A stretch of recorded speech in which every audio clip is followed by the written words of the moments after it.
If the audience tells you, Say you're also worried? Yeah, about you. About me? Yeah. is it a good or bad show? To catch you up, this is the story of my first ever comedy tour where things kept going wrong, and Luxembourg was no exception.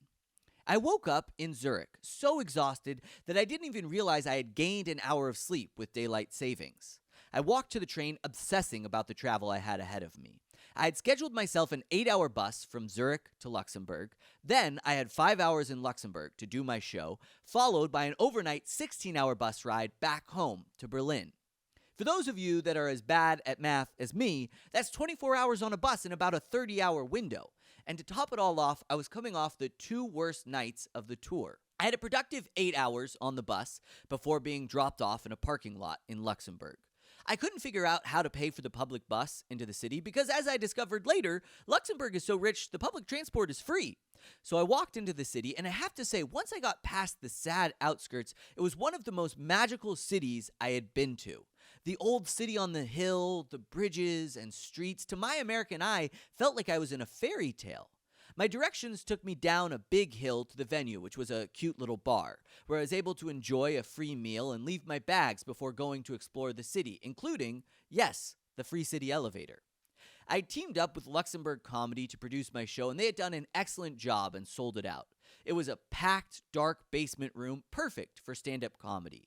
The show got off to a bit of a wobbly start, but the energy of the folks in the front row kept me afloat, and by the end of the night, my eroded love of comedy from the previous 2 shows had been restored.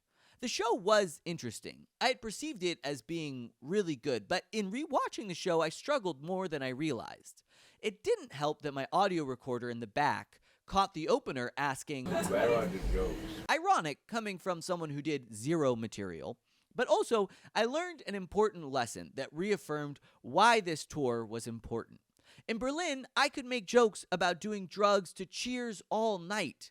But in Luxembourg, after the second drug joke, they started Googling rehabs for me. Despite these struggles and the 24 hours on a bus, I remember the show fondly. The front row, including a lovely lesbian couple who was the show's target audience, stuck around afterwards to have a beer, share some nice conversations, and help me kill time before my 1 a.m. bus home. I had made €225 thanks to the fact that I had opted for the 16-hour overnight bus home instead of a hostel, which kept the tour as a whole just barely profitable. Like and follow for the next stop on the tour, Hamburg, where stuff really went wrong.